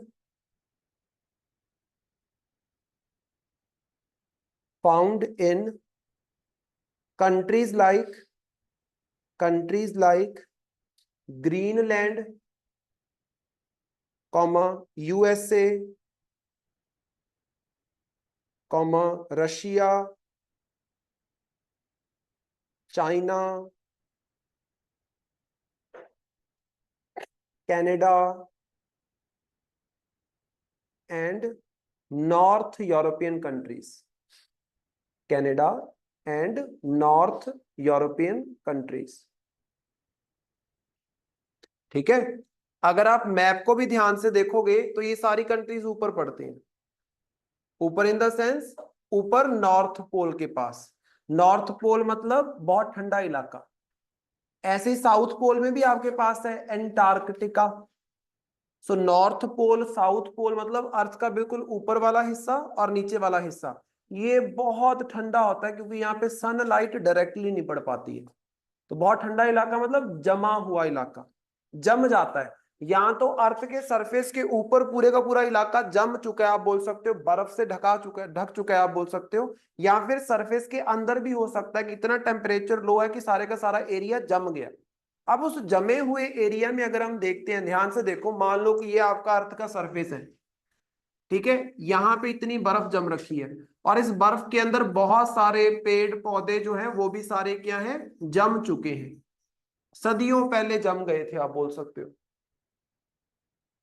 अब क्या हो रहा है, global warming की वजह से ये जो आपका आइस है ये मेल्ट हो रहा है। जब मेल्ट होगा तो इसके अंदर जो गैसेस एनट्रैप हो चुकी हैं वो सारी की सारी क्या है, बाहर निकलेंगी। तो एक टाइम पे तो परमाफ्रॉस्ट ने कार्बन को सिंक करके रखा हुआ था, मतलब अपने अंदर समा के रखा हुआ था। अब ग्लोबल वार्मिंग की वजह से ये जमा हुआ इलाका पिघल रहा है, तो उसमें जो कार्बन स्टोर थी वो अब क्या है, एमिट होगी, रिलीज होगी। तब इन्होंने बोला कि परमाफ्रॉस्ट सिंक से सोर्स ऑफ कार्बन बनता जा रहा है। तो मतलब जिसने पहले कार्बन को जमा करके रखा हुआ था अब वो कार्बन को रिलीज कर रहा है। उसका कारण क्या है, only one, increase in temperature, जिसको हम बोलते हैं ग्लोबल वार्मिंग। सो ग्लोबल वार्मिंग की वजह से ये आर्कटिक एंड एंटार्कटिक रीजन की जो बर्फ है ये पिघल रही है और बहुत सारी आपकी ग्लोबल वार्मिंग की जो गैसेस है, जो ग्रीन हाउस गैसेस है, उसको रिलीज कर रही है, like carbon dioxide, like methane, जो काफी लंबे समय तक वहां पे जमा थे। जैसे समुद्र के अंदर भी किया जाता है, कार्बन को इकट्ठा किया जाता है, उसकी आइस बनाई जाती है और उस आइस को फिर समुद्र के बिल्कुल नीचे तल पे ले जाके छोड़ दिया जाता है। अब समुद्र के नीचे क्या है, प्रेशर बहुत ज्यादा है, वो वहीं पे स्टेबल हो जाएगी। तो मतलब आपने ऊपर वाले एटमॉस्फेयर से कार्बन निकाल के समुद्र के नीचे स्टोर कर दी। ये सारी चीजें हम क्यों करते हैं, इन गैसेस की मात्रा कम करने के लिए, क्योंकि अगर कार्बन वगैरह की मात्रा ज्यादा होगी तो हमारे यहाँ पे क्या है, टेम्परेचर बहुत ज्यादा बढ़ जाएगा। तो फिर जो आपका ह्यूमन सर्वाइवल या एनिमल सर्वाइवल यहाँ पे पॉसिबल नहीं हो पाएगा, आग का गोला बन जाएगी एक तरीके से अर्थ, एज सिंपल एज दैट, अगर टेम्परेचर ऐसे बढ़ता रहा तो। नेक्स्ट लिखो,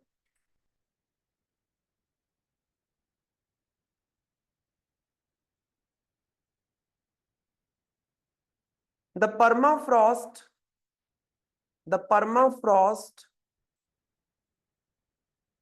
has become the source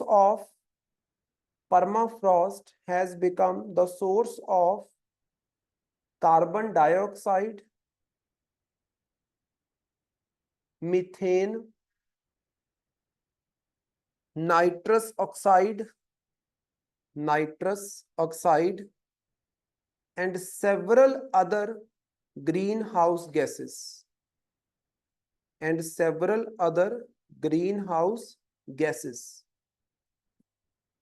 तो बहुत सारी ग्रीन हाउस गैसेस यहां से आपको इमिट होती हुई देखने को मिलेंगी, जो अपने आप में एक बहुत बड़ी प्रॉब्लम है, राइट? ठीक है, नेक्स्ट लिखो, दैट इज बेस फ्लो। ये ज्योग्राफी का टॉपिक भी है, इकोलॉजी का टॉपिक भी है, ये भी बड़ा इंपॉर्टेंट है, बेस फ्लो। लिखना है इसमें, recent study shows that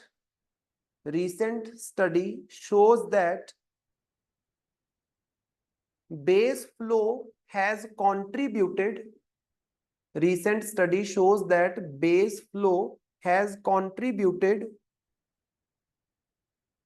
to the flooding of region, flood आना, बाढ़ आनी, flooding of rivers in peninsular India। peninsular India मतलब ये वाला हमारा साउथ इंडिया, इन पेनिनसुलर इंडिया, इसको हम क्या बोलते हैं? पेनिनसुलर इंडिया, जो तीन तरफ से पानी से घिरा हुआ है, बोल सकते हैं। सो एक स्टडी रिसेंट कंडक्ट की गई जिसमें बताया गया कि बेस फ्लो की वजह से बहुत सारी पेनिनसुलर इंडिया की जो नदियां हैं वो फ्लड लेके आती हैं। अब ये बेस फ्लो है क्या चीज? तो लिखो next point, base flow refers to the portion of stream, जो नदी वो आ रही है, base flow refers to the portion of stream flow that originates from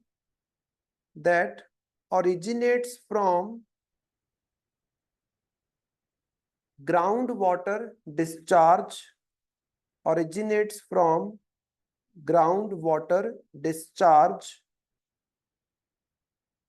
seeping into the stream or river, comma, the groundwater discharges into water bodies,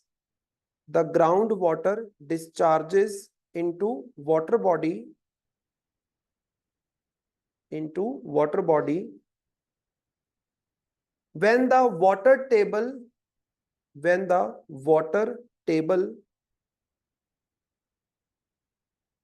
water table intersect the surface of ground,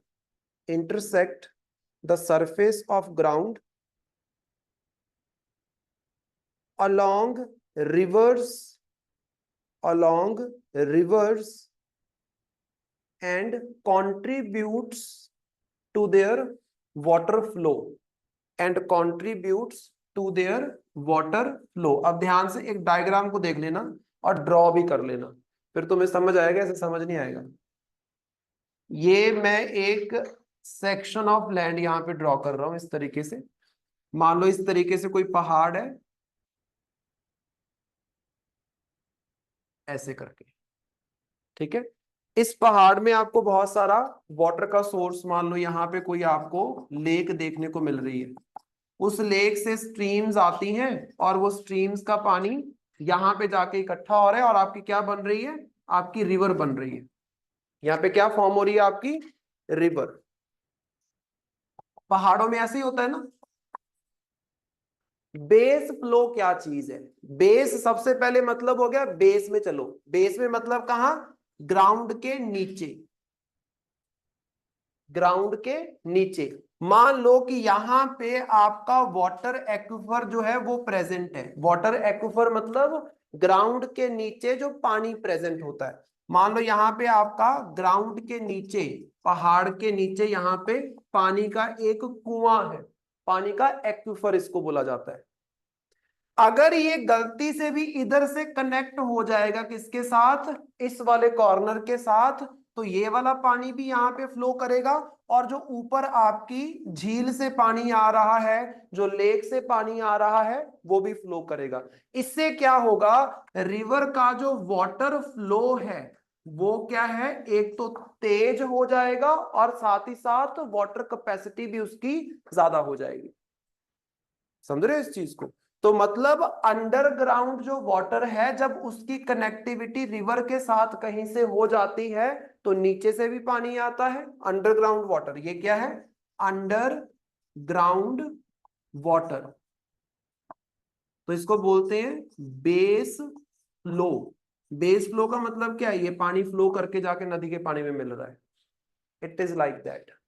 जैसे आपने देखा होगा, आप हिमाचल प्रदेश में जाओ तो वहां पे आपको नेचुरल छोटे छोटे झरने देखने को मिलते हैं, छोटे छोटे स्प्रिंग्स देखने को मिलते हैं ना।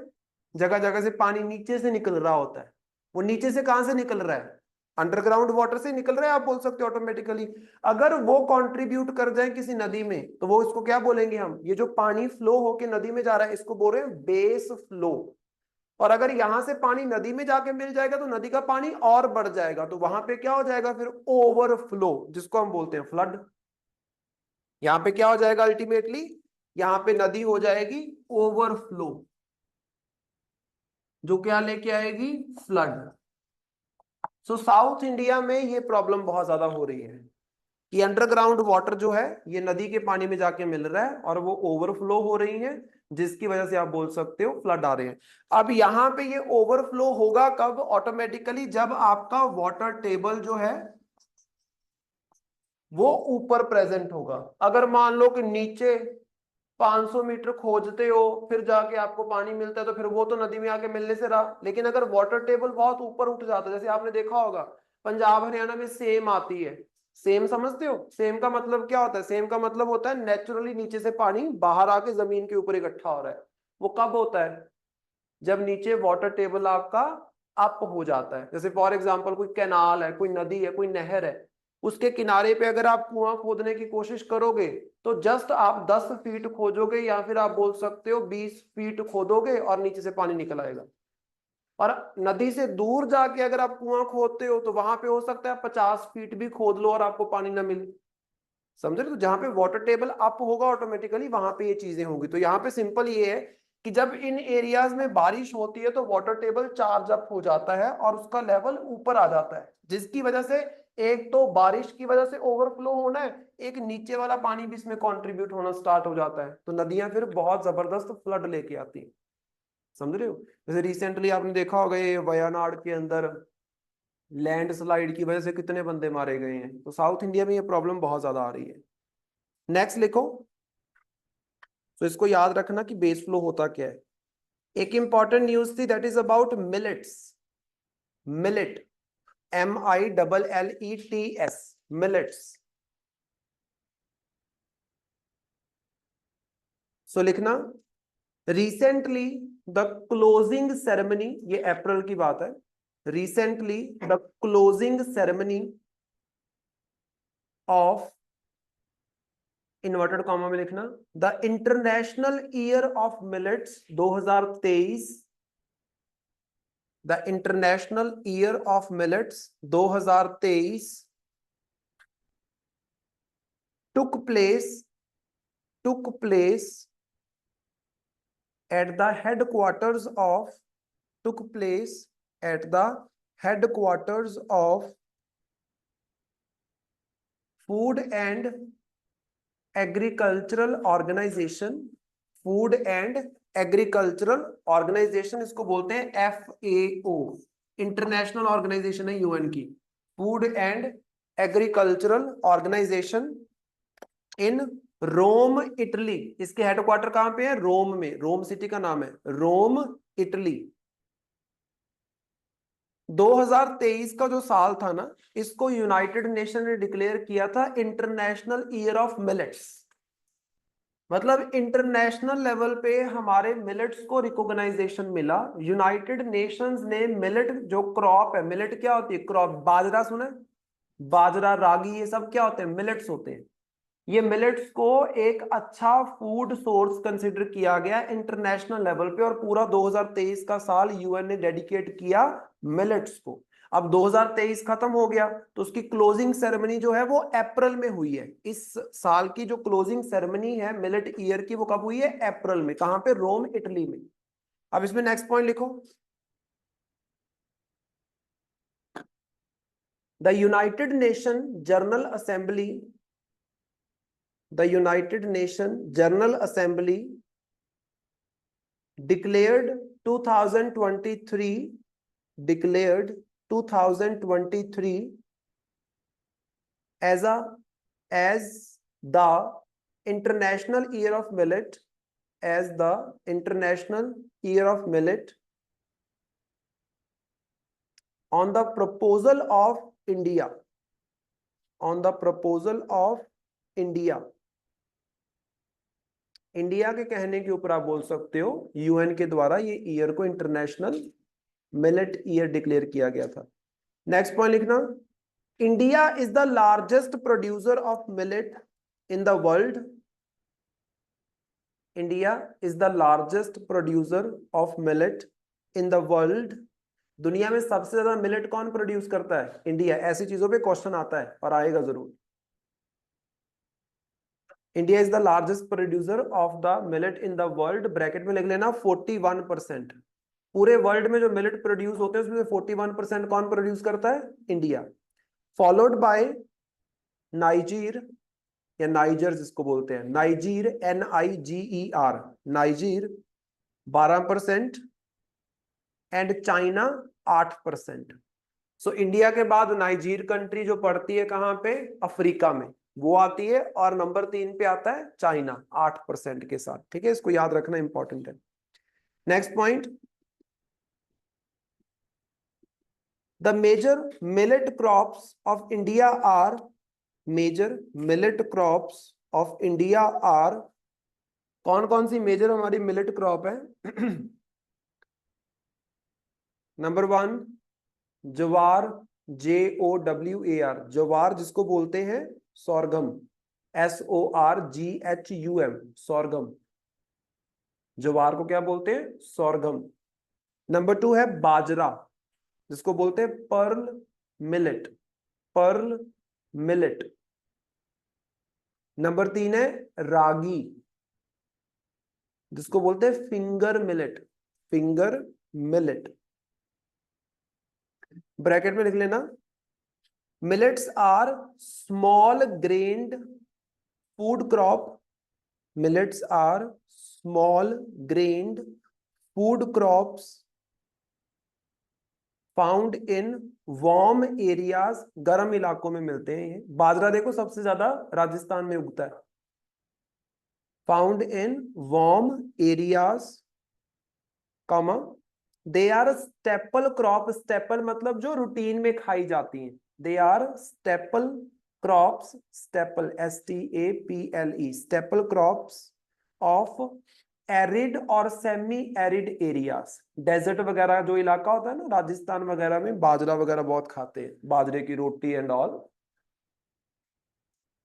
Arid and semi arid areas, comma, it is the oldest food known to humankind. सबसे पहले अगर कोई फूड खाया गया था तो वो कौन सा माना जाता है? मिलेट। ठीक है, oldest food known to humankind, इसको याद रखना, इट इज इंपॉर्टेंट।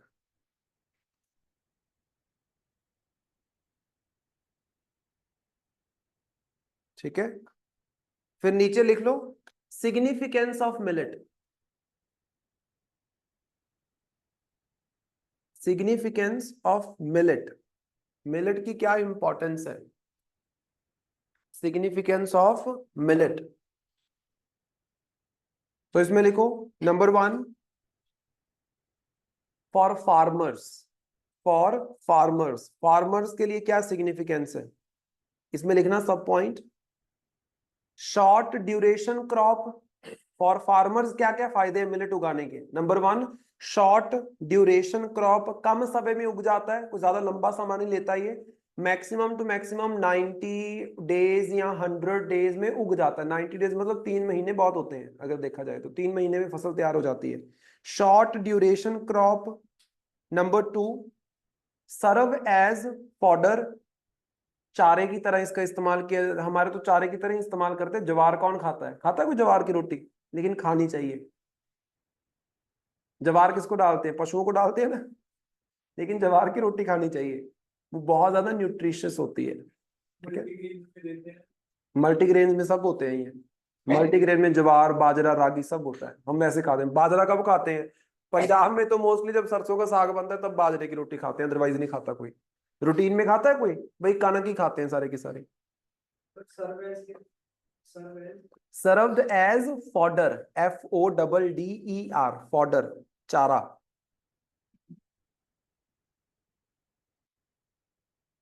देन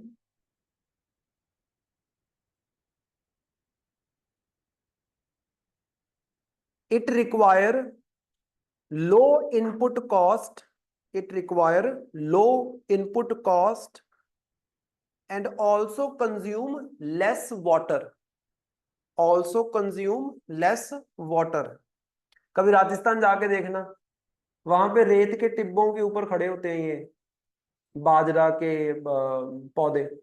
आप बोल सकते हो बाजरा जो है रेत के ऊपर ऊपर भी उग जाती है, एक आधी बारिश पड़ गई, सीड लगा दो, चल जाएगा, एक आधी और बारिश पड़ गई, चल जाएगा, खत्म। वहां पे यहाँ तो कनक होती है राजस्थान में, या फिर होता है आपका बाजरा। जब हमारे यहाँ पे खरीफ का उगाते हैं ये राइस, उस टाइम पे राजस्थान में अभी जैसे भी राइस हमारे यहाँ पे लगा रहे हैं ना पंजाब हरियाणा में, राजस्थान में जाओगे वहां पे आपको क्या मिलेगा, बाजरा। वहां पे क्या उगाते हैं, बाजरा। इजिली हो जाता है, कोई ज्यादा चिंता का विषय नहीं है, आप बोल सकते हो कोई ज्यादा पानी नहीं चाहिए इसको, कोई ज्यादा इसको खुराक नहीं चाहिए, आराम से हो जाता है, मतलब डेजर्ट के इलाके में भी हो जाता है, इतनी सिंपल क्रॉप है। ठीक है, तो फार्मर्स के लिए ये फायदेमंद हो सकती है। नंबर 2 है फार्मर्स के बाद फॉर हेल्थ, हेल्थ के मामले में कैसे ये मिलेट बड़े इंपॉर्टेंट है। सो लिखना इसमें, नंबर 1 तो ये ग्लूटन फ्री है, gluten free, GLUTEN, gluten free. कई लोग होते हैं जिनको ग्लूटेन से एलर्जी होती है, जो कनक की रोटी नहीं खा पाते, फिर वो क्या खाते हैं, बाजरे की रोटी खाते हैं बाद में, है ना, तो ये ग्लूटेन फ्री है, आप बोल सकते हो।